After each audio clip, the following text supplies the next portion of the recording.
Oi, eu sou Paula Serman, sou médica e consultora de imagem e a gente vai começar a conversar sobre a antropologia da moda. A antropologia da moda é uma área de estudo que visa entender a interferência, né, a influência dos adornos, da roupa, dos ornamentos na vida humana.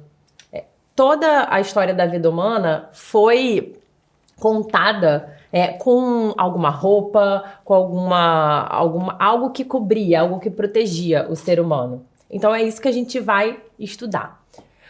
Todo e qualquer elemento da imagem comunica alguma coisa. Do fio de cabelo até a ponta do pé, a unha, o brinco, a barba, os óculos, tudo comunica. Tudo é um código visual que diz alguma coisa, que transmite uma mensagem de quem está vestindo, de quem está usando isso. E por que a gente está falando sobre isso aqui? Porque quando a gente lida com pessoas, quando a gente cuida de pessoas, a gente precisa observar a aparência da pessoa. A aparência é a primeira informação de um ser humano, de alguém que entra num consultório, alguém que entra numa sala. A primeira coisa que a gente vê é a aparência. Então, é um elemento primeiro, é um elemento fundamental, um elemento que nos dá muitas informações sobre quem é aquela pessoa, como ela se instala no mundo, como que ela habita o mundo, qual o diálogo que ela quer estabelecer com quem a vê. Então, a palavra moda vem do latim modus, que significa maneira, modo. E em inglês, moda se pronuncia fashion, que é uma corruptela da palavra façon, a palavra francesa façon, que também, né, quer dizer modo, maneira. E quando que se começou a falar em moda? Então foi na Idade Média, mais ou menos no século XV, que começou que essa palavra, né, essa ideia começou a circular. E, bem, quando se iniciou o desenvolvimento das cidades e teve a organização da vida das cortes, né, essa aproximação das pessoas da área urbana levou o desejo de imitar. Então, a nobreza criava, a burguesia imitava e assim sucessivamente. E assim começou a girar uma engrenagem que continua até hoje. Então, desde essa época, a moda serviu para distinguir, né, para estratificar, para distinguir uma pessoa da outra, distinguir uma classe social da outra.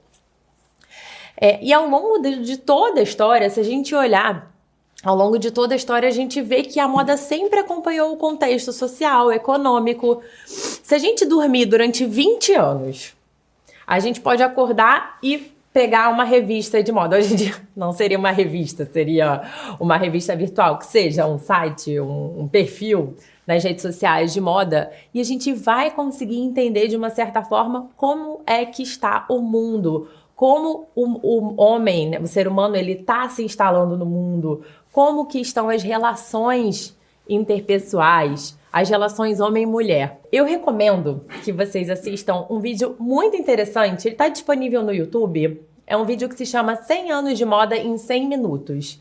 Ele é um vídeo de 2013, né, tem aí alguns anos, mas ele ainda é muito recente e ele mostra toda a evolução da moda ao longo de 100 anos e mostra também essa questão, né, do comportamento. Então a moda não tem, né, não se restringe somente àquela questão de o que está em alta, o que é tendência, o que não é, né, o que está na passarela, né? Isso tudo é um reflexo de quem? Da pessoa. E é nisso que eu vou focar. Na verdade, quem importa, o protagonista da moda é a pessoa. A pessoa é quem veste a roupa, é quem usa o acessório, é quem usa o adorno. Essa pessoa, ela tá comunicando, ela tá falando alguma coisa quando ela coloca um apetrecho. Na verdade, ela pode estar comunicando com intenção ou não. Ela pode estar comunicando bem ou mal, mas está comunicando. Então, é isso que importa, né? A pessoa é a protagonista da moda. Então não se trata da gente falar de um pedaço de pano cobrindo alguém. Não, a gente está falando de da instalação dessa pessoa, né, na vida, né? Nessa forma como essa pessoa habita o mundo. Então, para a gente, né, como a gente está falando de pessoa, vou falar sobre algumas características importantes do ser humano. O ser humano ele tem uma intimidade. O que seria isso? A intimidade é um mundo interior, é aquilo que só ele conhece, é um mundo, né, vivo, criativo, é da intimidade que brota a criatividade, da intimidade que brotam as ideias, os sonhos, os desejos, aquilo que a gente tem de mais íntimo, né, tá aí. E a gente tem o desejo de manifestar a intimidade. A gente manifesta através do corpo, através da roupa. É um desejo de manifestar a intimidade. No entanto, a gente também quer proteger essa intimidade. A intimidade ela não tem que estar esparramada, não tem que estar aí exposta, totalmente exposta. Então a gente também tem um instinto natural de cobrir a intimidade, que se chama pudor ou vergonha. Então, ao mesmo tempo que é um desejo do ser humano manifestar esse mundo interior, é também um desejo proteger um pouco dele.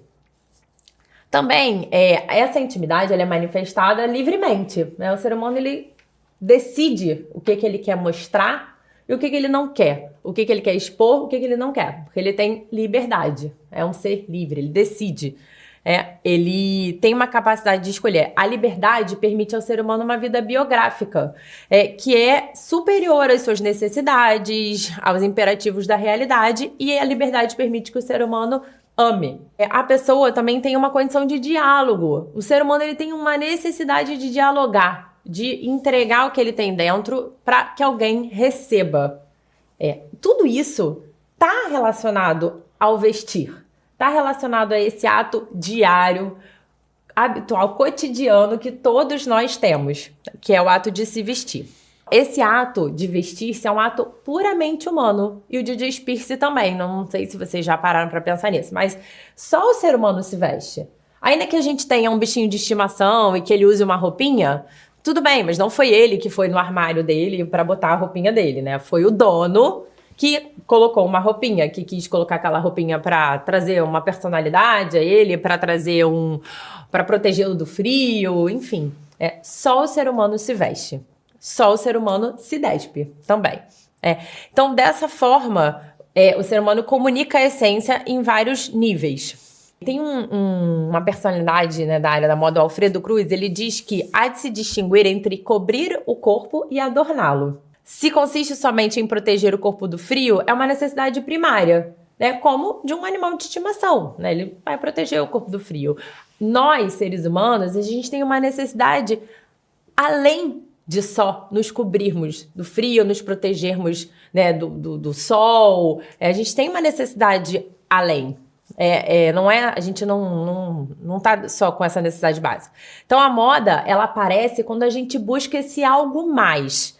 Do que uma simples satisfação de uma necessidade material. Então, a moda, ela humaniza a nossa presença física, concreta, nosso modo de estar com a roupa.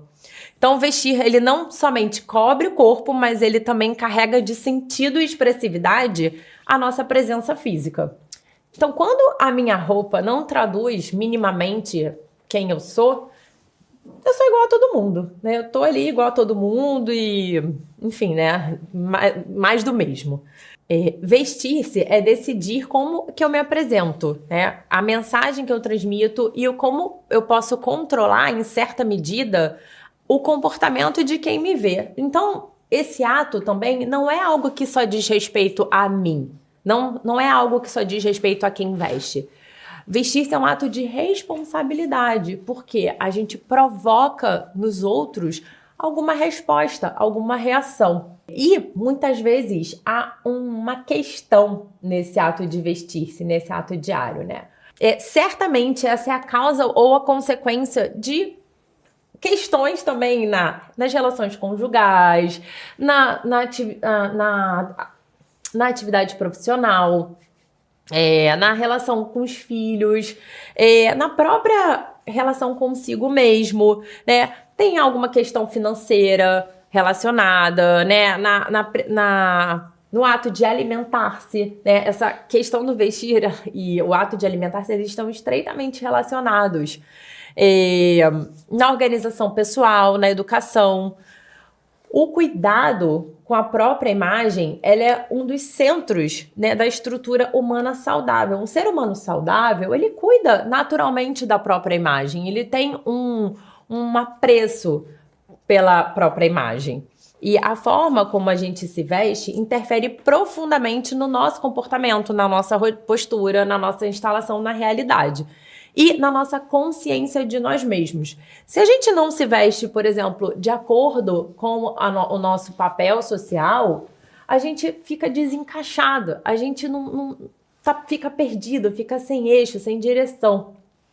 Então, esse ato é um ato, apesar de que muitas vezes considerado como um ato corriqueiro, como algo que, tudo bem se for de qualquer maneira, tudo bem, né, se eu vestir a primeira roupa que eu encontrar, ele é um ato que interfere profundamente em todo o nosso dia, em toda a nossa vida mesmo de relação. Então, o meu objetivo nesse curso é ensinar, né? Quais os elementos que compõem uma boa imagem, para que ela possa ser uma ferramenta de amadurecimento para cada um. E o que basicamente compõe uma boa imagem? O que faz com que a gente se vista bem? Bom, é preciso um pouco de conhecimento próprio, né? Um conhecimento de quem eu sou, do que eu quero, para onde eu vou, para que isso possa, né, ser imprimido na minha indumentária. Depois, é preciso conhecer também os códigos visuais que vão traduzir, né, essa mensagem. É como se fosse uma linguagem nova, né, que a gente aprende para a gente poder se comunicar. E esses códigos, eles estão dentro dos estilos pessoais. Depois, é importante que a gente tenha um domínio do nosso próprio corpo, né, da gente entender, né, o nosso corpo, a forma do nosso corpo, aquilo que cai melhor, aquilo que nos veste melhor, que tá de acordo com a nossa silhueta. Isso também é uma das grandes dores do vestir, né? É esse descompasso entre a silhueta e a roupa. Depois, é importante a gente saber quais são aqueles elementos que sujam a nossa imagem, aqueles elementos que dão uma empobrecida, que fazem com que a gente tenha uma imagem, transmita uma mensagem de descuido, uma mensagem de desleixo, ou uma mensagem desconectada mesmo com a nossa realidade. Uma mensagem que não tem nada a ver.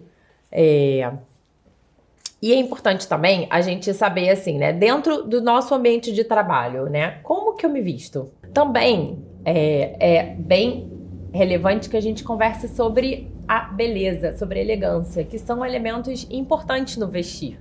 Há muita confusão com relação a isso, né? Com relação a o que é beleza, o que é ser elegante, se elegância tem a ver com alto poder aquisitivo, ou se todo mundo pode ser elegante. A questão do bom gosto. Como que eu posso ter um bom gosto? Como que eu posso aprimorar isso? E por último, é importante que a gente entenda assim, o que está envolvido nessa questão do vestir em termos de comportamento, né? Todo esse ato, ele está impregnado de virtudes, impregnado de bons hábitos, né? De boas inclinações e que a gente também vai exercitando conforme a gente vai se arrumando, conforme a gente vai construindo a nossa imagem e a gente também vai ganhando isso, né? Ganhando esses hábitos. Então, qual é o objetivo? Meu objetivo aqui é trilhar esse passo a passo com vocês, ensinar esse passo a passo, né? Como que a gente pode aprender os códigos visuais, como que a gente pode se comunicar melhor com a nossa imagem, fazendo com que isso tenha um impacto em toda a nossa vida, como uma ferramenta de amadurecimento humano, como uma ferramenta de instalação no mundo, como uma ferramenta de diálogo, um diálogo intencional, um diálogo consciente com as pessoas, né, com os demais.